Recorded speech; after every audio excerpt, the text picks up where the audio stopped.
가톨릭교류서 76번째 제3장 친교에 봉사하는 성사 1533항 세례성사, 견진성사, 성체성사는 그리스도교 입문성사들이다. 이 성사들은 그리스도의 모든 제자에게 공통되는 소명의 기초가 된다. 그것은 우리를 성덕과 세상 복음화로 부르는 소명이다. 입문성사들은 천상 고향을 향해 나아가는 이 순례의 생활에서 성령을 따르는 삶에 필요한 은총을 베푼다. 1534항 다른 두 성사, 곧 성품성사와 혼인성사는 타인의 구원을 위한 것이다. 이 성사들은 개인적인 구원에도 이바지하지만 그것은 타인들에 대한 봉사를 통하여 이루어진다. 이 성사들은 교회 안에서 특별한 사명을 부여하고 하느님 백성의 형성에 이바지한다. 1535항 이 두 성사를 통하여 이미 세례성사와 견진성사로 모든 신자의 보편사제직을 위하여 축성된 사람들이 특별한 축성을 받을 수 있다. 곧 성품성사를 받는 사람들은 하느님의 말씀과 은총으로 교회를 사목하도록 그리스도의 이름으로 축성되는 것이다. 한편 그리스도인 부부는 그 신분의 의무와 존엄성을 위하여 특수한 성사로 견고하게 되고 이를테면 축성된다. 제6절 성품성사 1536항 그리스도께서 당신 사도들에게 위임하신 임무는 성품성사를 통하여 세상 마칠 때까지 교회 안에서 계속 수행된다. 그러므로 이 성사는 사도직의 성사이다. 이 성사에는 주교품, 사제품, 부제품의 세 가지 등급이 있다. 그리스도께서 맡기신 사도직의 재정과 사명에 대하여서는 제1편 1874항부터 96항을 보라. 여기에서는 이 직무가 전수되는 성사만 다룬다. 왜 성품성사라고 부르는가? 1537항 품계라는 단어는 고대 로마 시대의 조직화된 사회계층, 특히 통치자들의 계층을 가리키는 말이었다. 서품은 그 품계에 받아들이는 것을 가리킨다. 교회에서는 성경에 근거하여 성전이 예로부터 품계라고 부르는 조직체들이 있었다. 오늘날 교회의 생활과 전례에 현존하는 품계에는 주교품, 사제품, 보제품이 있다. 그리고 예비신자, 동정녀, 부부, 과부 등의 다른 집단들에도 품계라는 명칭을 붙인다. 1538항 이러한 교회 집단들이 하나에 드는 예식을 서품이라고 불렀다. 이 예식은 축성이나 축복 또는 성사의 성격을 지닌 종교적이고 전례적인 행위였다. 오늘날 서품이라는 용어는 주교품, 사제품, 부제품에 받아들이는 공동체의 단순한 선거나 지명, 위임 또는 임용을 넘어서는 성사적 행위에만 사용된다. 서품은 그리스도께서 오로지 당신에게서 나올 수 있는 거룩한 권한을 당신 교회를 통해서 행사하게 하는 성령의 선물을 주기 때문이다. 서품은 축성이라고도 하는데 이는 그리스도께서 친히 교회를 위하여 선별하여 권한을 부여하시기 때문이다. 주교의 안수와 축성 기도는 이 서품의 가시적 표지입니다. 이 구원 경륜에서 본 성품성사 구약의 사제직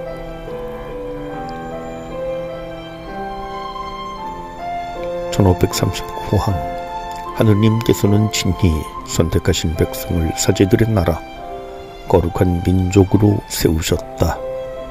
그러나 하느님께서는 이스라엘 민족의 12지파 중 하나인 레위 지파를 선택하시어 전례에 봉사하도록 따로 세우셨다.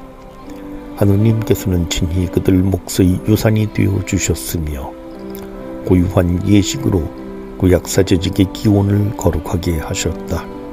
그 예식을 통해 사제들은 사람들 가운데 뽑혀 하느님을 섬기는 일을 하도록 지정된 사람으로서 죄 때문에 예물과 제물을 바친다. 1540항. 그러나 하느님의 말씀을 선포하고 제사와 기도로 하느님과 이루는 친교를 회복하도록 세워진 이 사제직은 끊임없이 제사를 되풀이해야 했으며 결정적인 성화에도 미치지 못하였으므로 구원을 이룰 수는 없었다. 결정적 성화는 그리스도의 제사만이 이룰 수 있었던 것이다. 1541항. 그렇지만 교회 전례는 아론의 사제직과 레위인들의 봉사, 70명의 장로를 세운 일 등을 신약의 서품된 직무의 예표로 여긴다. 따라서 라틴 예법의 주교서품 기도의 감사송에서 교회는 다음과 같이 기도한다. 우리 주 예수 그리스도의 아버지이신 하느님, 아버지께서는 은총의 말씀으로 교회의 법도를 제정해 주셨나이다. 일찍이 아브라함과 그 의로운 후손들을 예정하시고 제왕과 사제들을 세우시어 성소를 끊임없이 돌보게 하셨나이다.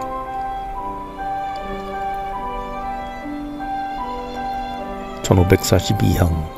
사제서품 때 교회는 다음과 같이 기도한다.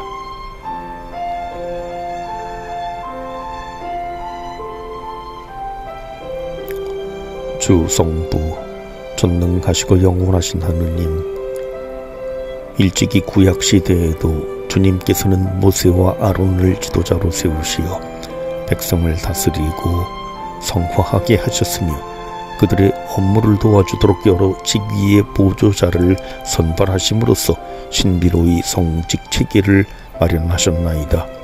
사막에서는 모세의 뜻을 70인의 지혜로운 원로들을 통하여 전달하게 하시고 아론의 전권을 그 자손에게 계승시켜 주셨나이다.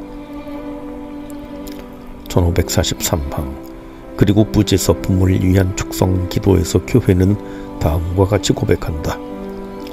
전능하신 하느님, 레위의 후손들을 간택하여 옛 장막의 봉사직을 수행하게 하셨듯이 교회가 크고 훌륭한 새 성전으로 발전하도록 주님 이름을 섬기는 봉사자의 직무를 새 품계로 세우셨나이다.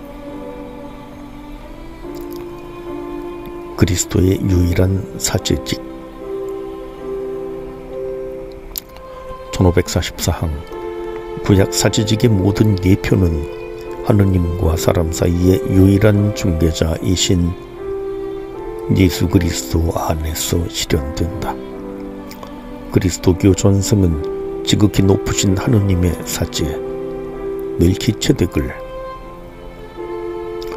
거룩하시고 순수하시고 순결하시고 죄인들과 떨어져 계신 멜키체덱의 직분을 따라 유일한 대사제로 임명받으신 그리스도의 사제직에 대한 예표로 여긴다. 대사제이신 그리스도께서는 단 한 번 당신 자신을 바침으로써 곧 유일한 십자가의 제사로 거룩해지는 이들을 영구히 완전하게 해주신 것이다. 1545항. 속량을 위한 그리스도의 제사는 단 한 번에 완결된 유일한 제사이다. 그러나 그 제사는 오늘날 교회의 성찬 제사 안에 현존한다. 그리스도의 유일한 사제직도 마찬가지이다.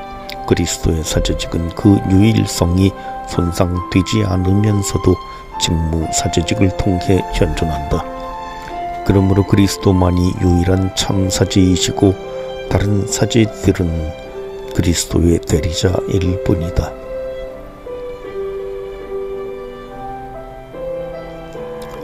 그리스도의 유일한 사제직에 참여하는 두 가지 방식.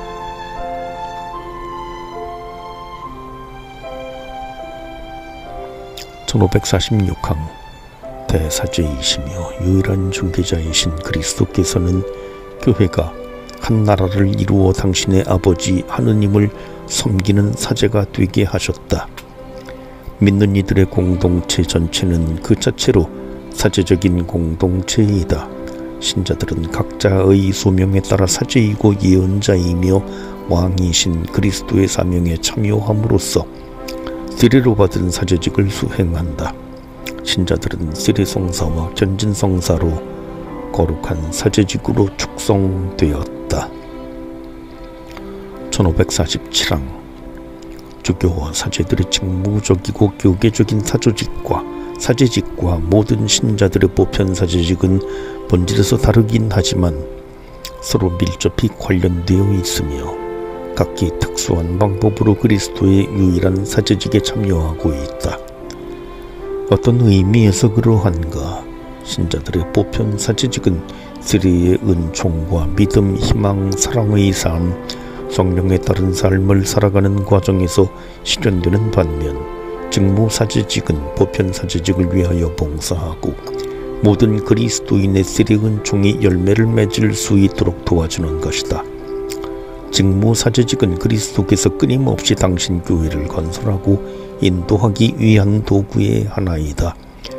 그러므로 이 사제직은 특수한 성사인 성품성사를 통하여 전술된다. 머리이신 그리스도를 대신하여 1548항 신비체의 머리이시고 양떼의 목자이시며 속량을 위한 희생제사의 대사제이시고 진리의 스승이신 그리스도 자신이 성품 직무자의 교회적 봉사 안에서 당신 교회에 현존하신다. 교회는 이 사실을 사제가 성품 성사에 힘입어 머리이신 그리스도를 대신하여 행한다는 말로 표현한다. 사제가 참으로 대신하는 것은 바로 대사제이신 예수 그리스도이시다. 사실 성직자는 사제 축성을 받아 지존하신 사제와 같아지므로 그가 대리하는 그리스도의 능력으로 행할 권한을 누린다.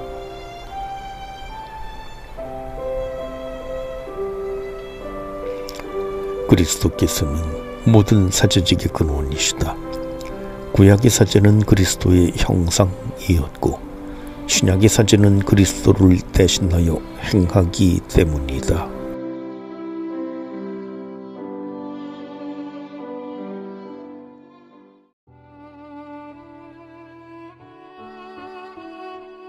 가톨릭 교리서 77번째 1549항 성품 직무, 특히 주교와 사제들의 봉사 직무를 통하여 교회의 머리이신 그리스도의 현존이 신자들의 공동체 안에 가시화된다.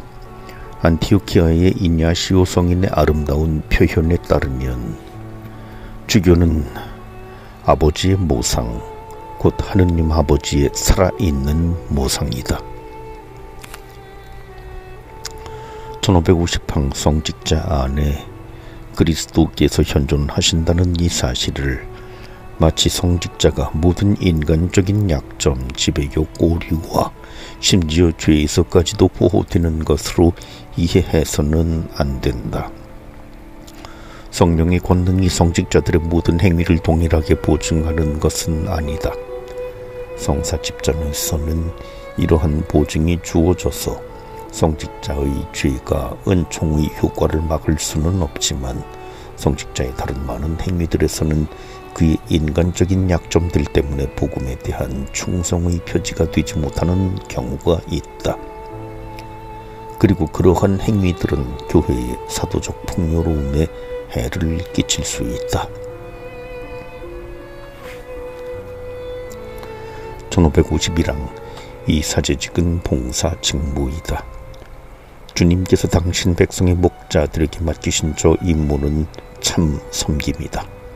사제직은 온전히 그리스도와 다른 사람들과 관계되는 것이다. 사제직은 전적으로 그리스도와 그분의 유일한 사제직에 속한 것이며 사람들과 교회 공동체를 위하여 제정되었다. 성품 성사는 거룩한 권한, 바로 그리스도의 권한을 나누어 준다. 그러므로 이 권위의 행사는 사랑으로 모든 사람의 종이 되시고 가장 낮은 사람이 되신 그리스도의 모범을 따라야 한다. 주님께서는 당신의 양떼를 보살피는 것이 당신에 대한 사랑의 증거라고 분명히 말씀하셨다.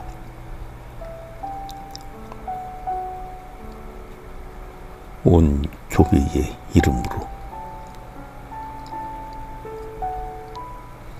1552항 직무 사제직은 신자들 앞에서 교회의 머리이신 그리스도를 대신하여 행하는 임무일 뿐 아니라 교회의 기도를 하느님께 바칠 때, 특히 성찬의 희생제사를 바칠 때 온 교회의 이름으로 행하는 임무이다.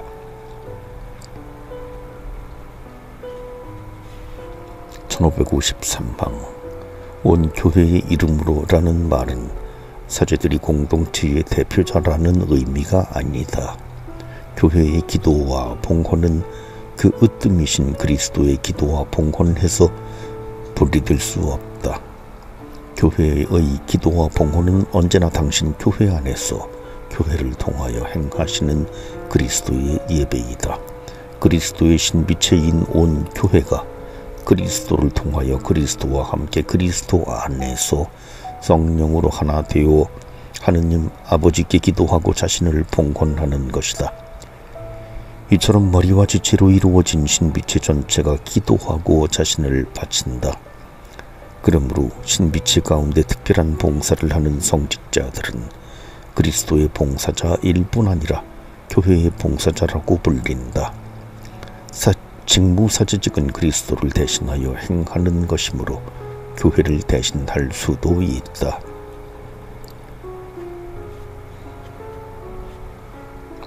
3. 성품 성사의 세 품계 1554항 하느님께서 제정하신 교회 직무는 이미 옛날부터 주교, 사제, 부제라고 불리는 이들이 여러 품계로 수행하고 있다. 전례와 교독관과 강구한 교회의 관행에 표현된 가톨릭 교리는 그리스도의 사제직에 직무적으로 참여하는 데 두 가지 품계가 있음을 인정한다. 그것은 주교품과 사제품이며 부제품은 그들을 돕고 봉사하기 위한 것이다. 그러므로 현재에 와서 사제라는 용어는 주교와 신부만을 가리키며 부제는 해당되지 않는다. 그러나 가톨릭 교리는 사제직에 참여하는 두 품계, 주교품과 사제품의 봉사의 품계, 부제품, 이 세 가지 품계는 모두 서품이라고 하는 성사적 행위, 곧 성품 성사를 통하여 주어진다고 가르친다. 모든 부제를 예수 그리스도와 같이 존경하되 마치 하느님 아버지의 모상인 주교를 존경하듯 해야 하며 사제들을 하느님의 원로원으로 마치 사도단처럼 존중해야 합니다. 그들 없이는 교회라고 말할 수 없습니다.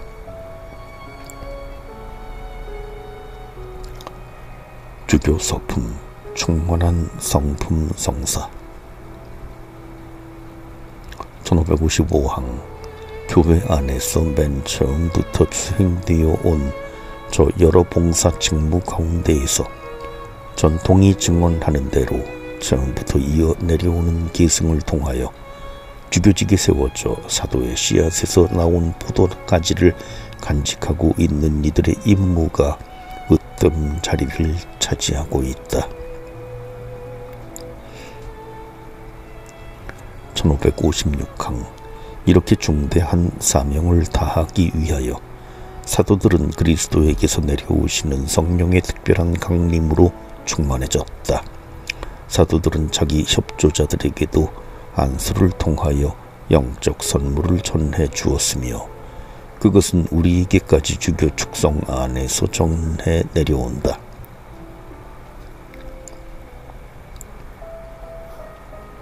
(1557항) 제2차 바티칸 공의회는 주교 축성으로 충만한 성품 성사가 수여된다고 가르친다. 이를 교회의 전례 관습과 교부들은 분명히 대사제 즉 거룩한 봉사 직무의 정점이라고 하였다.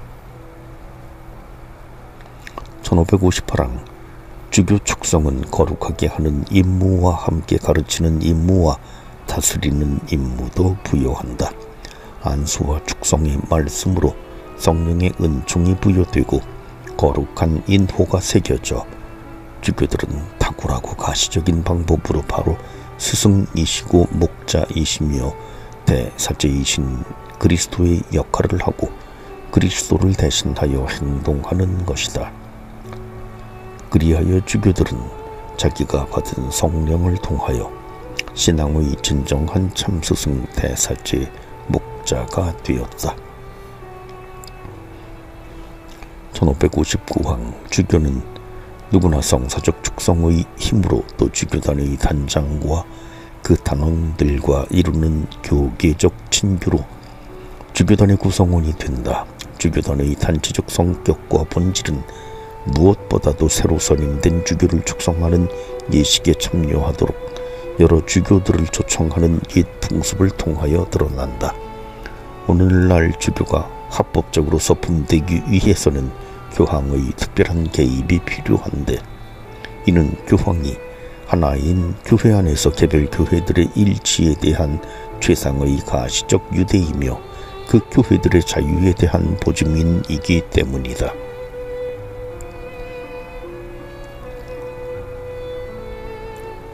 (1560항) 주교는 누구나 그리스도의 대리자로서 자신에게 맡겨진 개별 교회의 사목을 책임진다. 그러면서 동시에 주교단의 모든 형제 주교들과 더불어 교회 전체에 대해서도 공동 관심을 가진다. 주교는 본래 저마다 자기에게 맡겨진 양떼만을 보살피는 목자이지만 하느님께서 제정한 사도들의 합법적 후계자로서 다른 주교들과 함께 교회의 사도적 임무에 대한 연대 책임도 지게 된다. 1561항 위에서 말한 모든 것들은 주교가 거행하는 성찬례가 왜 특별한 의미를 가지는지 설명해준다. 이는 착한 목자이시며 당신 교회의 머리이신 그리스도의 볼 수 있는 대리자인 주교의 주재 아래 제대 주위에 모인 교회를 나타내는 것이다. 주교의 협력자인 사제의 서품 1562항 성부께서 축성하시어 세상에 파견하신 그리스도께서는 당신 사도들을 통하여 곧 그 후계자들 곧 주교들을 당신의 축성과 사명에 참여하게 하셨다. 주교들은 자기 봉사직의 임무를 여러 단계로 교회 안에 여러 아랫사람들에게 합법적으로 전수해 주었다. 주교들의 봉사 임무는 그 아래 사제들에게 위임되었다. 이로써 사제들은 그리스도께 받은 사도적 사명을 바르게 수행하기 위하여 주교 품의 협력자들이 된다.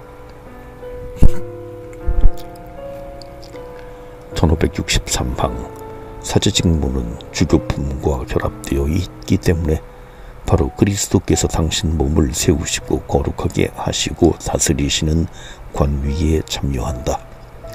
그러므로 사제들의 사제직은 그리스도교 인문 성사들을 전제하지만 개별 성사로 수여된다. 이 성사로서 사제는 성령의 도유로 특별한 인호가 새겨지고 사제이신 그리스도와 동화되어 머리이신 그리스도를 대신하여 행동할 수 있다. 1564항 사제들은 비록 대사제직의 정점에는 이르지 못하고 권한의 행사에서 주교들에게 의존하고 있지만 사제의 영예로는 주교들과 함께 결합되어 있으며 성품 성사의 힘으로 영원한 대사제이신 그리스도의 모습을 따라 신약의 참 사제로서 복음을 선포하고 신자들을 사목하며 하느님께 예배를 드리도록 축성된다.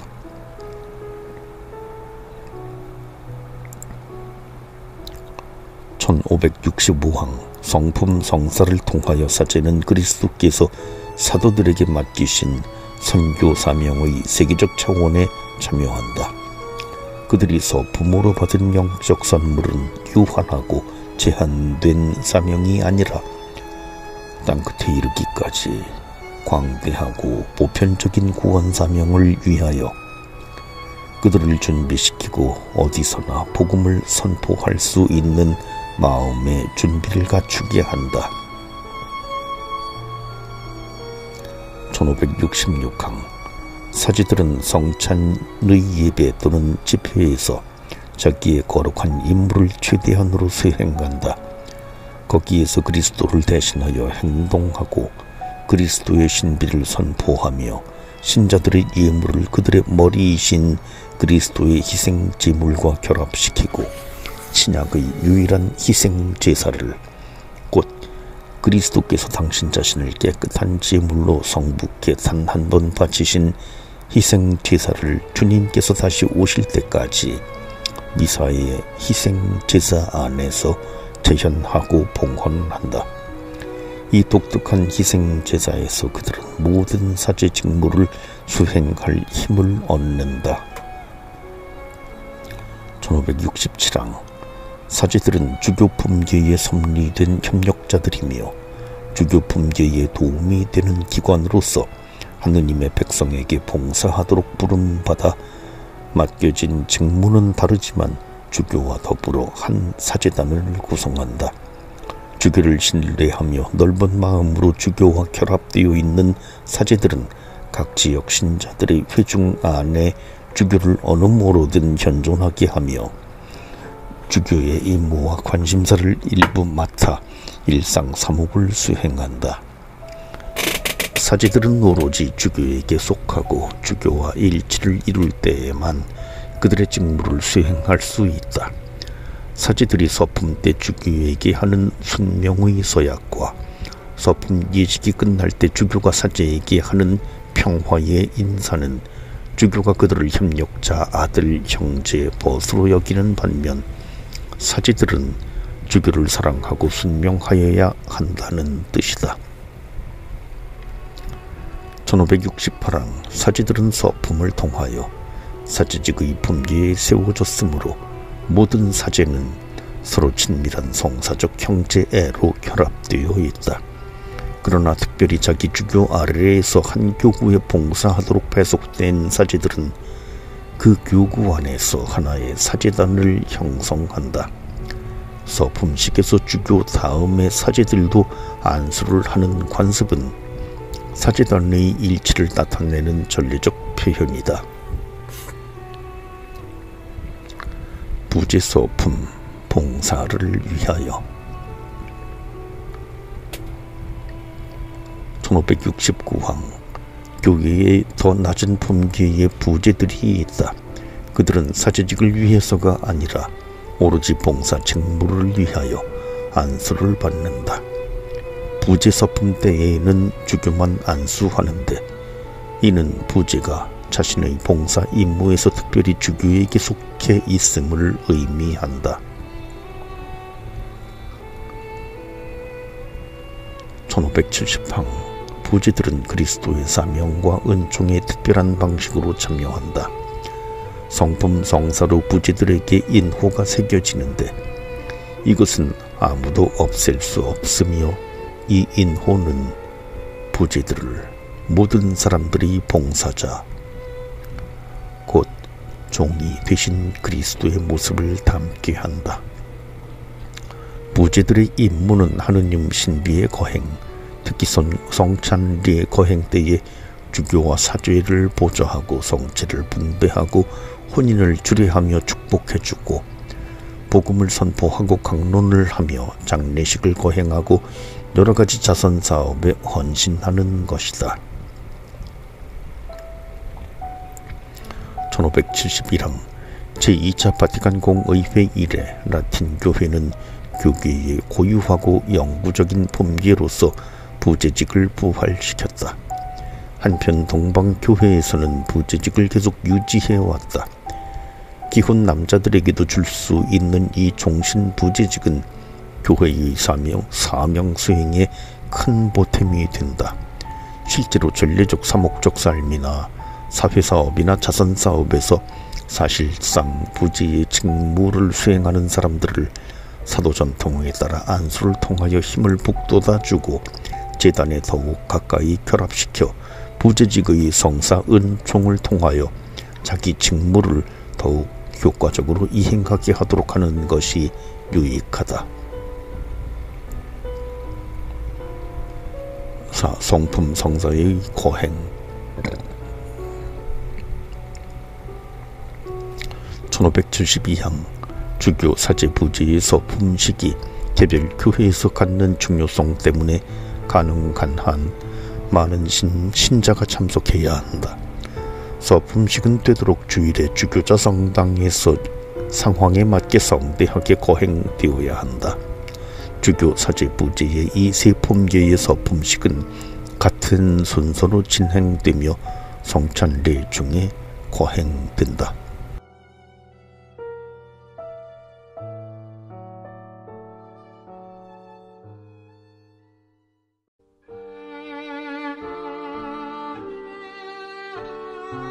가톨릭 교리서 78번째 1573항 세그지 품계의 성품 성사의 공통된 핵심 예식은 주교가 서품될 사람의 머리에 안수하고 그 봉사 직무에 적합한 성령의 은혜를 내려주시도록 하느님께 청원하는 고유의 축성 기도를 하는 것이다.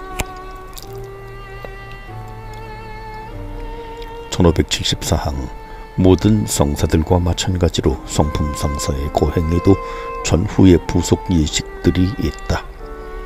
여러 가지 다른 전례적 전통에 따라 매우 다양하기는 하지만 이러한 부속 예식들은 다 함께 이 성사의 은총이 지닌 여러 측면들을 표현하고 있다. 가령 라틴 예법에서 개회식, 서품 후보자의 소개와 선발, 집전주교의 훈화, 후보자에 대한 질문, 성인 호칭 기도는 서품 후보자의 선발이 교회의 관례에 따라 합당하게 이루어졌음을 나타내며 엄숙한 축성식을 준비하는 것이다. 축성 후에는 몇 가지 예식으로 방금 이루어진 신비를 상징적으로 표현하고 끝마친다. 주교와 사제의 경우에도 도유 예식이 있는데 이것은 그들의 직무를 풍요롭게 하는 성령의 특별한 도유의 표징이다. 그리고 주교에게는 하느님의 말씀을 전하는 사도적 사명과 그리스도의 신부인 교회에 대한 충성, 그리고 주님의 양떼를 사목하는 임무의 표시로 복음서와 반지, 관, 지팡이를 수여하고 사제에게는 그가 하느님께 봉헌하게 될 거룩한 백성의 제물인 성반과 성작을 수여하며 그리스도의 복음을 전할 사명을 받은 부지에게는 복음서를 수여한다. 누가 성품 성사를 줄 수 있는가? 1575항 그리스도께서는 사도들을 선택하시어 당신의 사명과 권한에 참여하게 하셨다.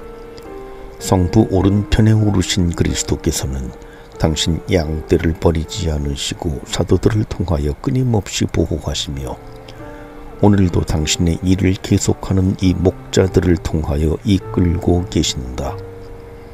그러므로 어떤 이들은 사도로, 어떤 이들은 목자로 세워주시는 분은 그리스도이시다. 그리스도께서는 주교들을 통하여 계속 활동하신다.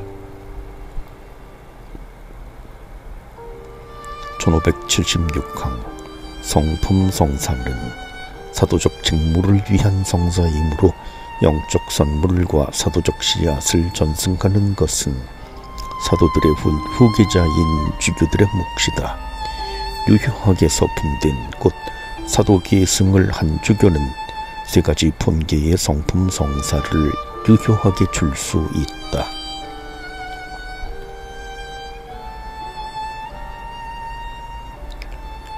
누가 이 성사를 받을 수 있는가? 1577항 세례받은 남자만이 거룩한 서품을 유효하게 받는다. 주 예수님께서는 남자들을 택하시어 12명의 사도단을 만드셨고 사도들도 자신들의 뒤를 이어 그 임무를 수행할 협력자들을 선택할 때 이와 같이 하였다. 사제들이 사제지가 안에서 결합되어 있는 주교단은 그리스도께서 다시 오실 때까지 12명의 사도단을 현존하도록 한다. 교회는 바로 주님의 이 선택에 매여 있음을 스스로 인식한다. 따라서 여성의 서품은 불가능하다.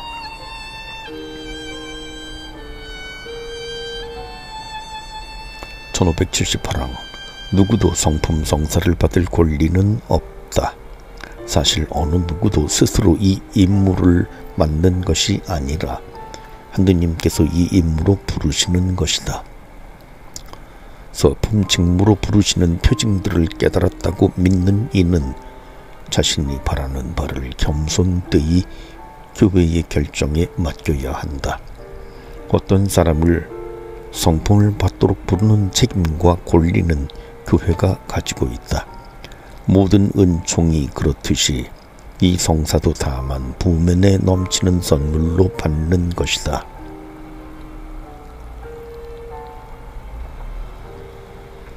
(1579항) 종신 부제들을 제외하고 라틴 교회의 모든 서품 성직자는 원칙적으로 하늘나라 때문에 독신 생활을 계속하겠다는 의지를 가진 독신 남성 신자들 가운데서 선발한다.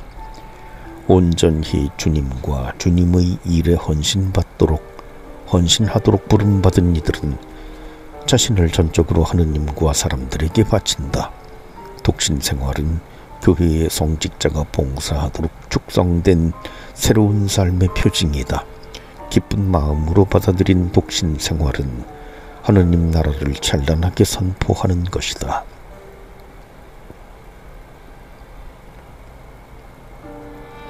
(1580항) 동방교회들은 오래전부터 이와는 다른 규칙을 지켜오고 있다. 주교들은 독신자들 중에서만 선발되지만 기혼 남자들도 부제품과 사제품을 받을 수 있다. 이러한 관습은 이로부터 정당한 것으로 여겨지고 있다. 그 사제들은 공동체 안에서 효과적으로 봉사 직무를 수행하고 있다. 한편 동방교회에서도 사제들의 독신 생활은 매우 높이 평가되고 있으며 하느님 나라를 위하여 자유로이 독신 생활을 선택한 사제들도 많다. 동방교회에서도 서방교회와 마찬가지로 이미 성품 성사를 받은 사람은 혼인할 수 없다. 7. 성품 성사의 효과.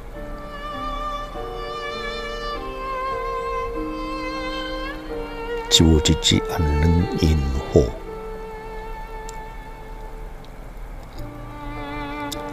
(1581항) 성품 성사는 성령의 특별한 은총을 통하여 그리스도의 교회를 위하여 그분의 도구 역할을 하도록 그리스도를 닮게 한다. 주교와 신부는 머리이신 그리스도를 대신하여 행동할 사명과 권한을 그분 그리스도에게서 부여받는다. 그러나 부제들은 전례와 말씀과 사랑의 봉사로 하느님 백성을 돌보는 힘을 받는다. 1582항 세례나 견진의 경우와 같이 그리스도의 직분에 대한 이 참여도 한 번에 모두 주어진다. 성품 성사도 지워지지 않는 영적 인호를 새겨준다. 그러므로 이는 두 번 다시 받을 수 없으며 한시적으로 줄 수도 없다. 1583방. 물론 유효하게 서품된 사람이 중대한 이유로 서품에 따르는 의무와 직책이 면제되거나 또는 그 행사를 금지당할 수도 있지만 엄밀한 의미에서 평신도가 될 수는 없다. 서품으로 새겨진 인호는 영원한 것이기 때문이다. 서품 때 받은 소명과 임무는 그에게 영원한 표시를 남기는 것이다.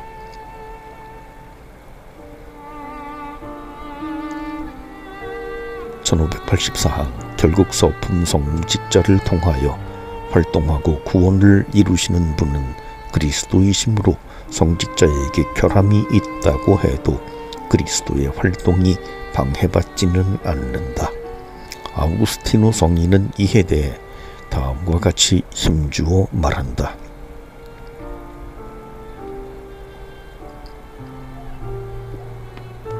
교만한 성직자는 마귀와 같은 축에 드는 것입니다. 그러나 그 때문에 그리스도의 선물이 훼손되지는 않습니다. 그 성직자를 통하여 흘러나오는 것은 그 깨끗함을 잃지 않고 그를 거쳐 오는 것은 맑으며 비옥한 땅에까지 다다릅니다. 과연 성사의 영적인 힘은 빛과 같아서 조명을 받을 사람들은 깨끗한 빛을 받으며 더러운 사람들을 거쳐 오더라도 그 빛은 더러워지지 않습니다.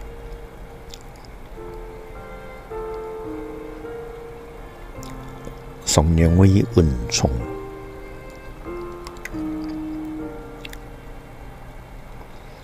(1585항) 성품 성사의 고유한 성령의 은총은 사제이고 스승이며 목자이신 그리스도와 같은 모습이 되는 것이며 성품을 받은 사람은 이 은총으로 그리스도의 봉사자가 된다.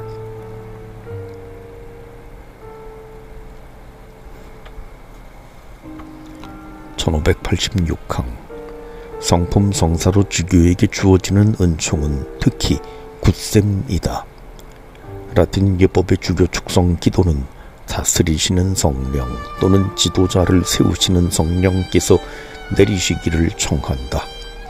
이는 모든 사람에게 무상으로 베푸는 사랑과 가난한 사람들, 병자들, 빈민들을 위한 특별한 사랑으로 자기가 맡은 교회를 아버지와 목자로서 힘과 슬기로 지도하고 보호할 붙셈의 은총이다.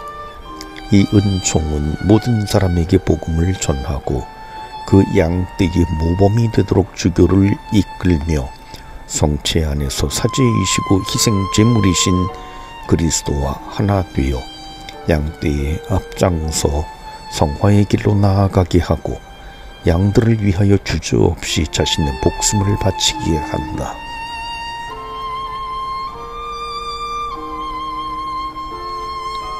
사람들의 마음을 아시는 하느님 아버지, 주교직을 위하여 선택하신 당신의 종이 당신의 거룩한 양떼를 돌보고 밤낮으로 당신을 섬겨 당신 앞에서 대사제직을 나무랄 데 없이 수행하게 하시며 당신의 인자하심을 청하게 하시고 거룩한 당신 교회의 예물을 바치게 하소서. 대사제직의 은총을 주시는 성령을 통하여 당신의 명령대로 죄를 용서하는 권한을 지니게 하시고 당신의 명령에 따라 직무를 분배하고 당신께서 사도들에게 주신 권한에 따라 모든 묶인 것을 풀게 하소서. 당신의 아들 예수 그리스도를 통하여 당신께 향기로운 예물을 바치는 그의 온유함과 깨끗한 마음이 당신 마음에 들게 하소서.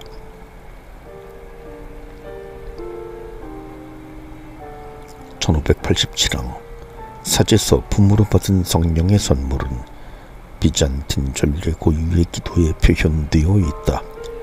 주교는 안수하며 다음과 같이 기도한다. 주님, 당신께서 사제직의 반열에 올려주신 이 사람에게 성령의 선물을 가득 채워주시어 나무랄 데 없이 당신 제단에 서게 하시고 당신 나라의 복음을 선포하며 당신 진리의 말씀에 대한 직무를 완수하게 하시고 영적인 예물과 제물을 당신께 봉헌하고 재생의 목욕으로 당신 백성을 새롭게 할 자격을 지니게 하소서.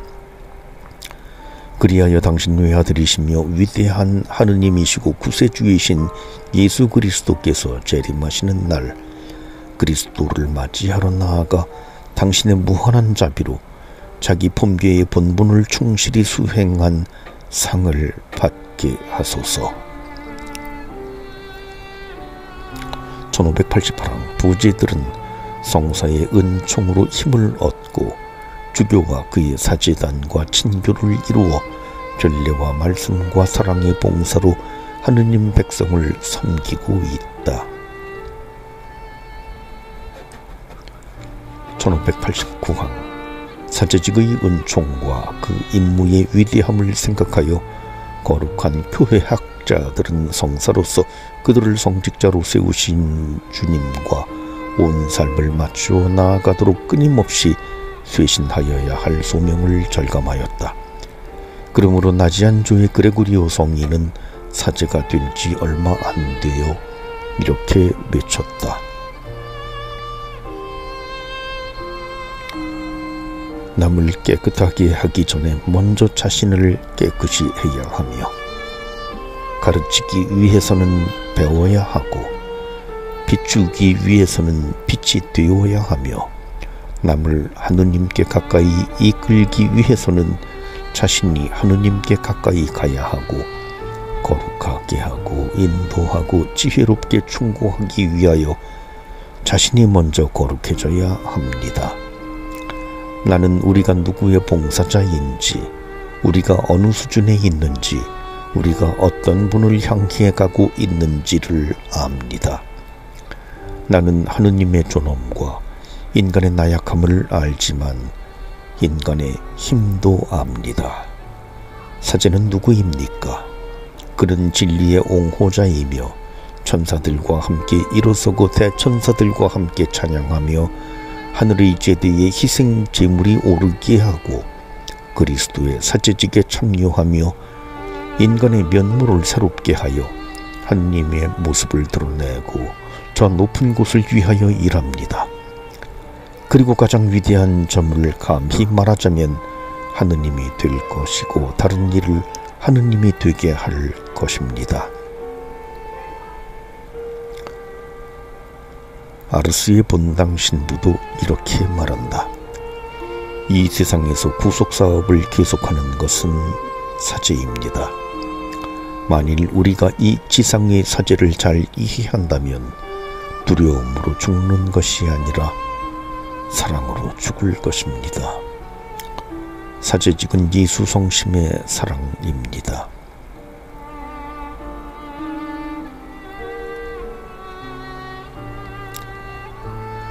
간추림.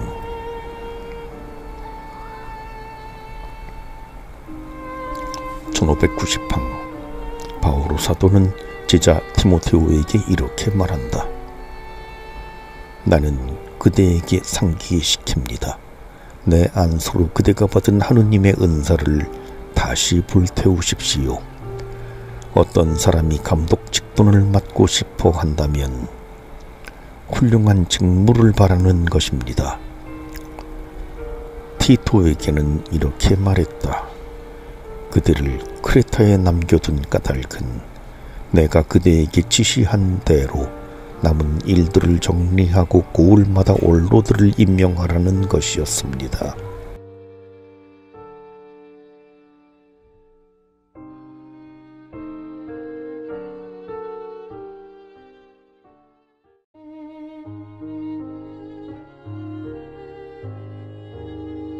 가톨릭 교리서 79번째 1591항 교회 전체가 사제적 백성이다. 세례로 말미암아 모든 신자들은 그리스도의 사제직에 참여한다. 이러한 참여를 신자들의 보편 사제직이라고 한다. 이 사제직을 토대로 이 사제직에 봉사하기 위하여 그리스도의 사명에 달리 참여할 수 있는데 이것이 성품 성사로 수여되는 봉사 직무이다. 이 임무는 머리이신 그리스도의 이름으로 그리스도를 대신하여 공동체 안에서 봉사하는 것이다. 1592항 직무 사제직은 신자들에게 봉사하기 위하여 받은 거룩한 권한 때문에 신자들의 보편 사제직과는 본질적으로 다르다. 성품 교육자들은 가르치고 하느님께 예배드리며 사목적 다스림으로써 하느님 백성에게 봉사한다. 1593항 성품 직무는 처음부터 주교 사제 부제의 세 품계로 수요되고 행사되었다. 서품으로 수요되는 봉사 직무는 교회의 유기적 구조의 필수 불가결한 것이다. 주교와 사제와 부제 없이는 교회에 대해 말할 수 없다. 1594항 주교는 충만한 성품 성사를 받는다. 그로써 주교는 주교단에 들게 되고 그에게 맡겨진 개별 교회에 볼 수 있는 으뜸이 된다. 주교는 사도들의 후계자이며 주교단의 일원으로서 베드로 사도의 후계자인 교황의 권위 아래 사도적 책임과 교회 전체의 사명에 참여한다. 1595항 사제는 사제품 위에서는 주교와 일치하고 사목직의 수행에서는 주교들에게 속해 있다. 사제는 주교의 성실한 협력자가 되어야 한다. 주교를 중심으로 형성되는 사제단은 주교와 더불어 개별 교회에 대해 책임을 진다. 사제는 주교에게서 본당 공동체의 직무나 일정한 교회 임무를 부여받는다. 1596항 부제는 교회의 봉사 임무를 위하여 서품되는 성직자이다. 그는 직무 사제직을 받지 않지만 서품으로 말씀과 하느님 예배, 사목적인 지도, 자선 활동에 중요한 봉사 임무를 받는다. 그는 주교의 사목적 권위 아래서 이 임무를 수행해야 한다. 1597항 성품 성사는 안수에 이은 장엄한 축성 기도로 베풀어진다. 이 기도는 서품 받는 자에게 그 봉사 직무에 요구되는 성령의 은총을 내려주시도록 하느님께 청하는 것이다. 서품은 지워지지 않는 성사의 인호를 새겨준다. 1598항 교회는 봉사 직무 수행을 위하여 적합하다고 정식으로 인정된 세례받은 남자들에게만 성품 성사를 준다. 성품 성사를 받을 사람을 결정하는 책임과 권리는 교회의 권위에 있다. 1599항 서방교회에서는 원칙적으로 하느님 나라와 사람들에게 기꺼이 봉사하려고 자유로이 독신 생활을 하겠다는 자세가 갖추어지고 그 의지를 공적으로 표명하는 후보자들에게만 성품 성사를 준다. 1600항 세 가지 품계의 성품 성사를 주는 사람은 주교다.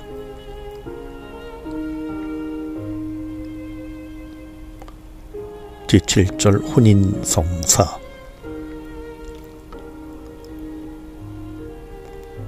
1601항 혼인서약은 이로써 한 남자와 한 여자가 서로 그 본연의 성질상 부부의 선익과 자녀의 출산 및 교육을 지향하는 평생 공동 운명체를 이루는 것인 바 주 그리스도에 의하여 영세자들 사이에서는 성서의 품 위로 올려졌다.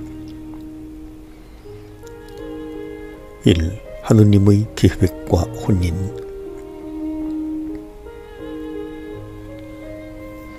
1602항 성경은 하느님의 모습을 닮은 남자와 여자의 창조로 시작하여 어린 양의 혼인잔치에 대한 환시로 끝맺는다. 성경은 처음부터 끝까지 혼인과 그 신비, 혼인의 제정과 하느님께서 부여하신 의미, 그 기원과 목적, 영적 구원의 역사를 통한 혼인의 다양한 실현, 죄로 생긴 혼인의 어려움과 그리스도와 교회의 새로운 계약을 통하여 주님 안에서 이루어진 혼인의 새로운 의미에 대해 말하고 있다.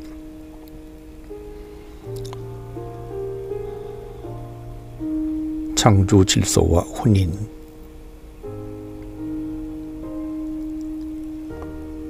(1603항) 창조주께서 지정하시고 당신의 법칙으로 안배하신 생명과 사랑의 내밀한 부부 공동체는 인격적인 합의로 맺은 결코 철회할 수 없는 계약으로 세워진다. 하느님께서 바로 여러 가지 선과 목적을 지닌 혼인의 제정자이시다. 혼인의 소명은 창조주의 손으로 지으신 남자와 여자의 본성에 새겨져 있다.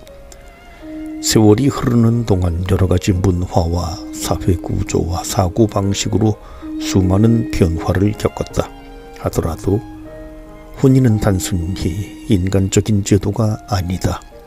그 다양성 때문에 혼인의 공통적이고 항구불변한 특성들을 잊어서는 안 된다. 이 제도의 존엄성이 어디에서나 똑같이 명백하게 드러나지는 않지만 모든 문화는 혼인 결합의 숭고함을 인정한다.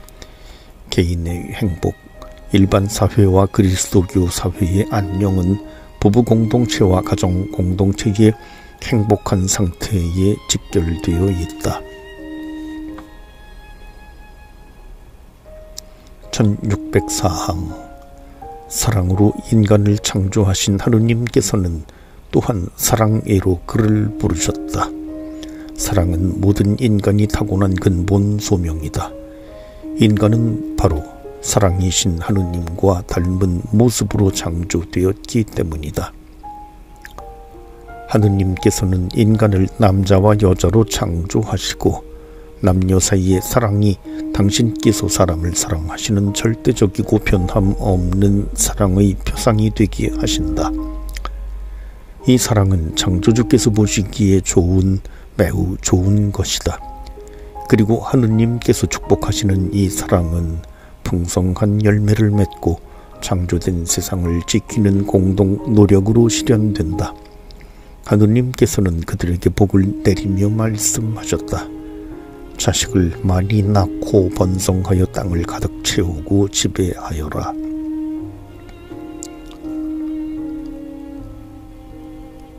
(1605항) 성경은 남자와 여자가 서로를 위하여 창조되었다고 말한다.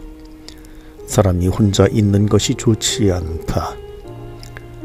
하느님께서는 사람에게 그의 살에서 나온 살곧 그와 동등하며 아주 가까운 협력자로 여자를 주셨다. 이처럼 여자는 우리의 도움이신 하느님을 보여준다. 그러므로 남자는 아버지와 어머니를 떠나 아내와 결합하여 둘이 한 몸이 된다. 주님께서는 친히 처음부터 창조주의 계획이 무엇이었는지를 환기시키심으로써 이것이 그들도 생명의 확고한 결합을 의미한다는 것을 가르쳐 주신다. 그들은 이제 둘이 아니라 한 몸이다.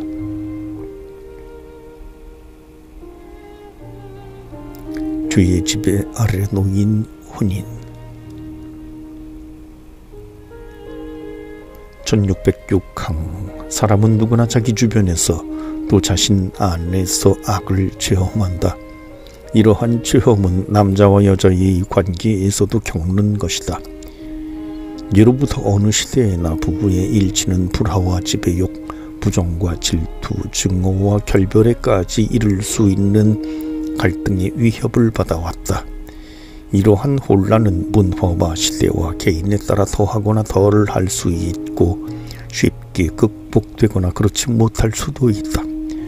그러나 그 혼란은 보편적인 것으로 보인다. 1607항 신앙에 따르면 우리가 고통스럽게 확인하는 이 혼란은 남녀의 본성에서 오는 것도 그들 관계의 본성에서 오는 것도 아니고 죄에서 오는 것이다. 하느님과 단절된 원죄의 첫 번째 결과는 부부의 원초적 친교가 단절된 것이다. 서로 비난함으로써 그들의 관계는 왜곡되었고, 창조주께서 주신 본래의 선물인 상호 간의 매력은 지배와 탐욕의 관계로 변하고, 자식을 낳고 번성하여 땅을 지배하라는 남편과 아내의 아름다운 소명에는 출산의 고통과 생계 유지라는 고생이 부과되었다. 1608항 창조 질서는 비록 몹시 손상되기는 했어도 그대로 유지되고 있다. 죄의 상처를 치유하려면 부부에게 하느님 은총의 도움이 필요하다. 무한히 자비로우신 하느님께서는 이 은총의 도움을 한 번도 거절하지 않으셨다. 이 도움이 없으면 부부는 한처음에 하느님께서 그들을 창조하신 목적인 두 인격의 일치를 실현하지 못한다. 율법으로 가르치던 시대의 혼인. 1609항 자비로우신 하느님께서는 죄지은 인간을 버리지 않으셨다. 죄에 따르는 버린 악이 낳는 고통과 얼굴에 땀을 흘려야 하는 이 일은 죄의 피해를 줄이는 구제책이기도 하다. 타락 이후 혼인은 자기 폐쇄와 이기주의와 쾌락 추구를 극복하는 데 도움이 되며, 타인에게 마음을 열고 서로 돕고 자기를 내어주는 데 도움을 준다.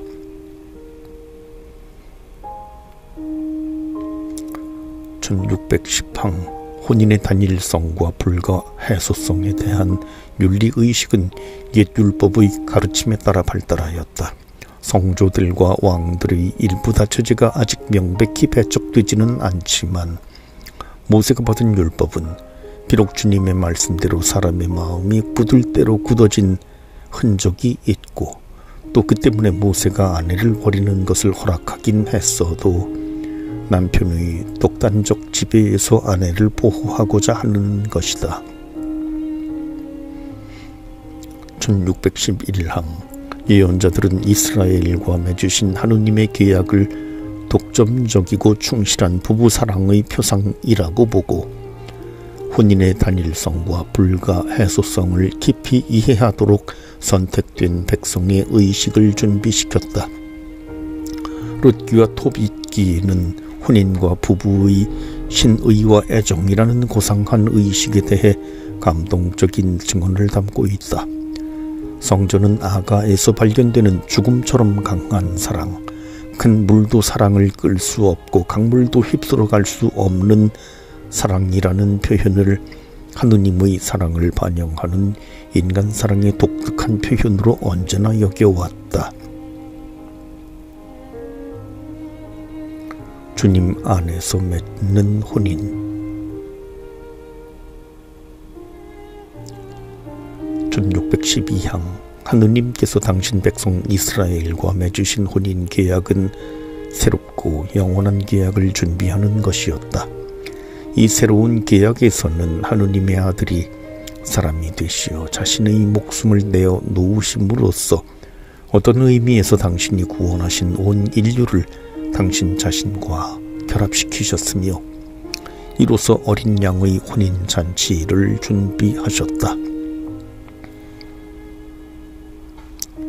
1613항 예수님께서는 공생활을 시작하시면서 혼인잔치에서 당신 어머니의 청을 들어 첫 번째 기적을 행하신다. 교회는 예수님께서 가나의 혼인잔치에 참석하신 일을 매우 중시한다. 교회는 이를 혼인의 선익에 대한 확인으로 여기며, 그때부터 혼인이 그리스도 현존의 유효한 표징이 될 것이라는 예고로 본다. 1614항 예수님께서는 전도하시는 동안 창조주께서 처음부터 원하신 부부결합의 본래 의미를 분명하게 가르치셨다. 모세가 아내를 버려도 된다고 허락한 것은 사람들의 마음이 굳을 대로 굳어졌기 때문에 어쩔 수 없이 양보한 것이었다. 부부의 혼인 유대는 해소될 수 없다. 이는 하느님께서 친히 맺어주신 것이다. 그러므로 하느님께서 맺어주신 것을 사람이 갈라 놓아서는 안 된다.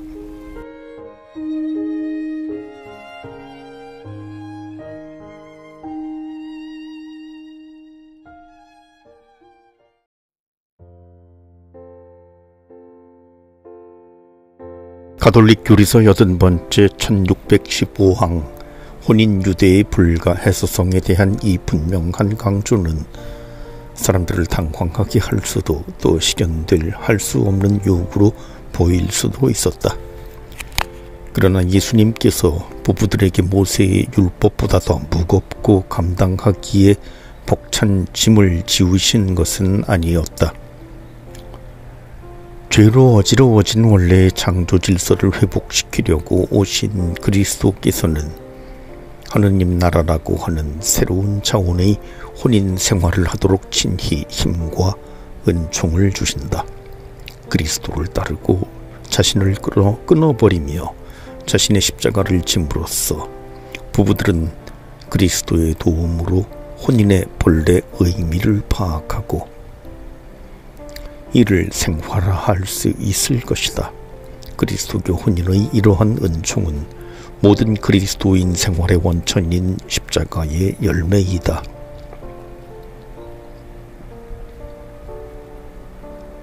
(1616항) 이에 대하여 바오로 사도는 다음과 같이 설명한다. 남편 여러분, 그리스도께서 교회를 사랑하시고 교회를 위하여 당신 자신을 바치신 것처럼 아내를 사랑하십시오.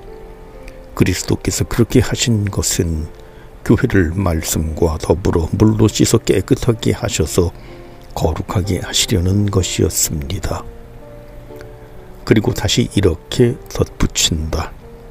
그러므로 남자는 아버지와 어머니를 떠나 아내와 결합하여 둘이 한 몸이 됩니다. 이는 큰 신비입니다. 그러나 나는 그리스도와 교회를 두고 이 말을 합니다. 1617항 그리스도인의 삶 전체에는 부부의 표상인 그리스도와 교회의 사랑이 깃들어 있다.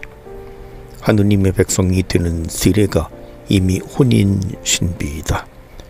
말하자면 세례는 성찬이라는 혼인잔치의 음식을 먹기 전에 행하는 혼인을 위한 목욕인 셈이다.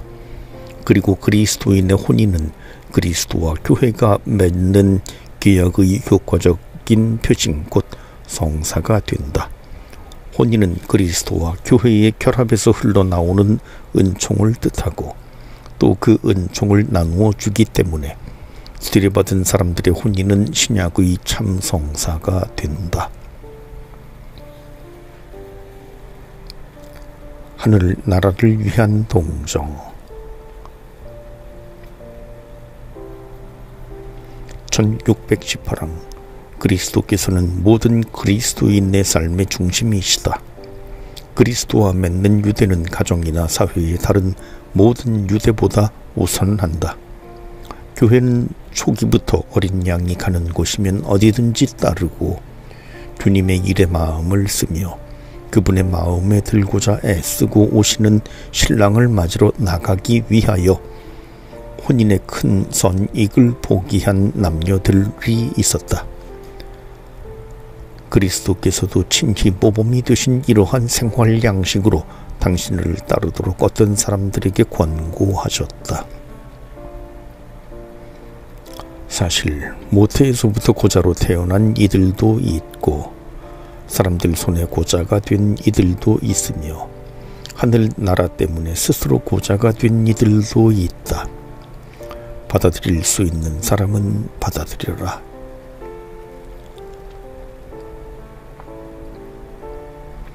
(1619항) 하늘 나라를 위한 동정은 세례의 은총에서 꽃피는 것으로서 그리스도와 맺는 유대의 우월성과 그리스도의 재림에 대한 열렬한 기다림을 나타내는 강력한 표징이며 또 혼인이 사라져가는 현세의 실제임을 상기시켜주는 표징이다.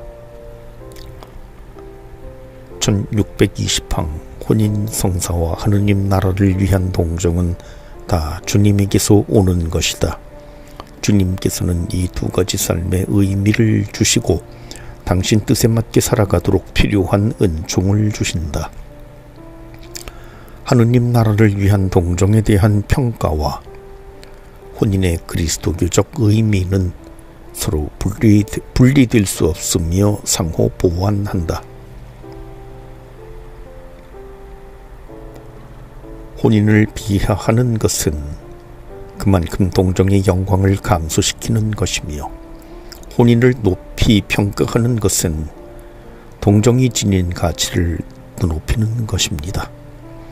요컨대 악과 비교해서만 선으로 보이게 되는 것은 참된 선이 될 수 없으니, 명백한 선보다 한층 더 나은 것이 참된 선이기 때문입니다. 이 혼인 예식의 거행,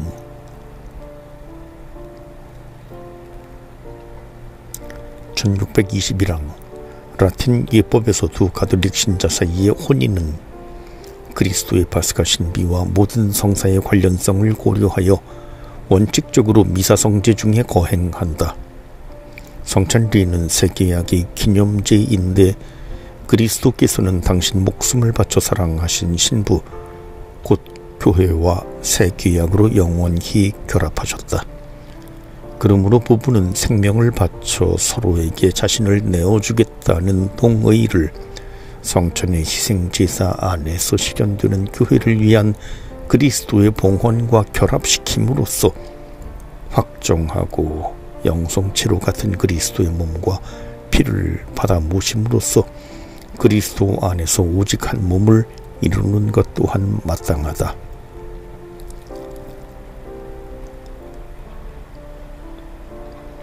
(1622항) 혼인의 전례적 거행은 성화하는 성사적 행동인 까닭에 당연히 그 자체로 유효하고 존엄하며 열매를 맺어야 한다. 그러므로 신랑 신부는 혼인을 거행하기 위한 준비로 고해성사를 받는 것이 마땅하다.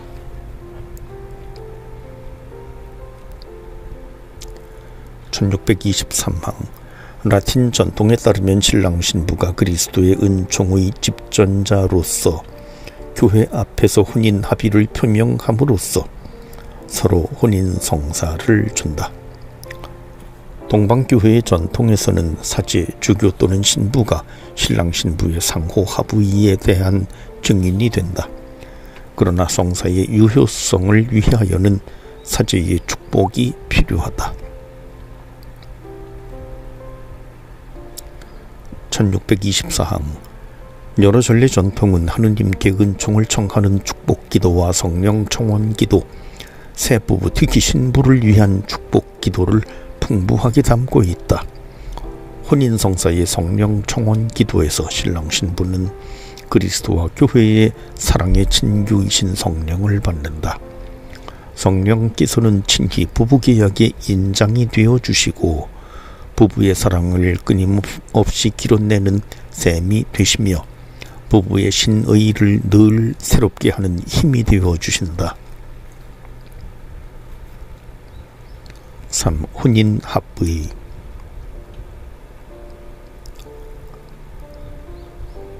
(1625항) 혼인계약의 주인공은 혼인계약을 맺을 자유가 있으며 자유롭게 자신들의 합의를 표명하는 세례받은 남자와 여자이다. 자유가 있다는 말은 강요를 당하지 않고 그 혼인이 자연법이나 교회법에 저촉되지 않는다는 뜻이다.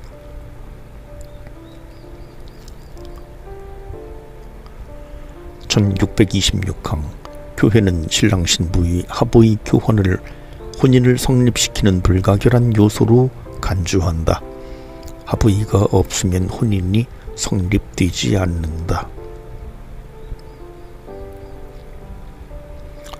1627항 합의는 부부가 자기 자신을 서로 주고받는 인간 행위로서 나는 당신을 아내로 맞이합니다. 나는 당신을 남편으로 맞이합니다. 하고 선언함으로써 성립된다. 신랑 신부를 결합시키는 이 합의는 두 사람이 한 몸을 이룸으로써 완결된다.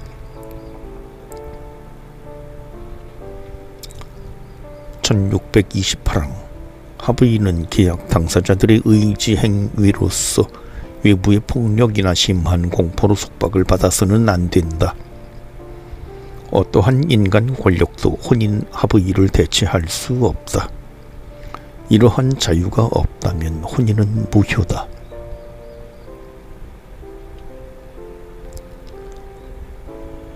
1629항 이러한 이유로 또는 혼인을 완전히 무효하고 성립되지 못하게 가로막는 다른 이유들 때문에 교회는 관할 교회 법원을 통하여 상황을 조사한 후 혼인 무효, 곧 혼인이 성립된 일이 없다고 선포할 수 있다. 이 경우 당사자들은 자유롭게 혼인할 수 있다. 단 전의 결합에서 생긴 자연적 의무는 충실히 이행해야 한다.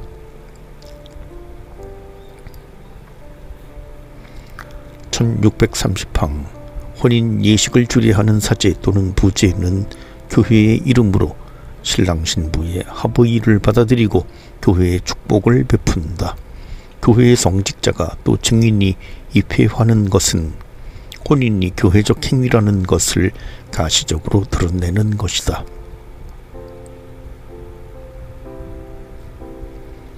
1631항 그렇기 때문에 원칙적으로 교회는 신자들에게 교회적 형식에 따라 혼인할 것을 요구한다.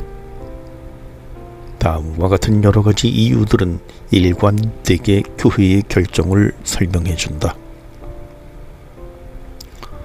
성사적인 혼인은 전례 행위이다. 따라서 혼인은 교회의 공식적인 전례로 거행되는 것이 마땅하다. 혼인은 교회의 품계 안으로 들어가게 하며 부부 사이와 자녀에 대하여 교회 내의 권리와 의무를 성립시킨다. 혼인은 교회 내의 생활 신분이므로 혼인에 대한 확실성이 있어야 한다. 그러므로 증인을 세울 의무가 따른다. 혼인 합의의 공적인 특성은 그 합의가 표명된 뒤 이를 충실하게 지키도록 도와주고 보호한다.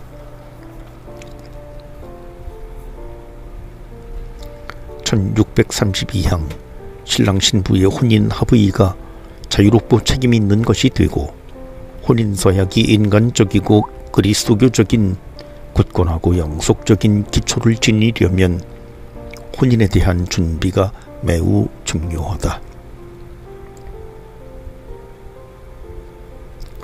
부모와 가정이 주는 모범과 가르침은 혼인 준비의 가장 탁월한 방법이다.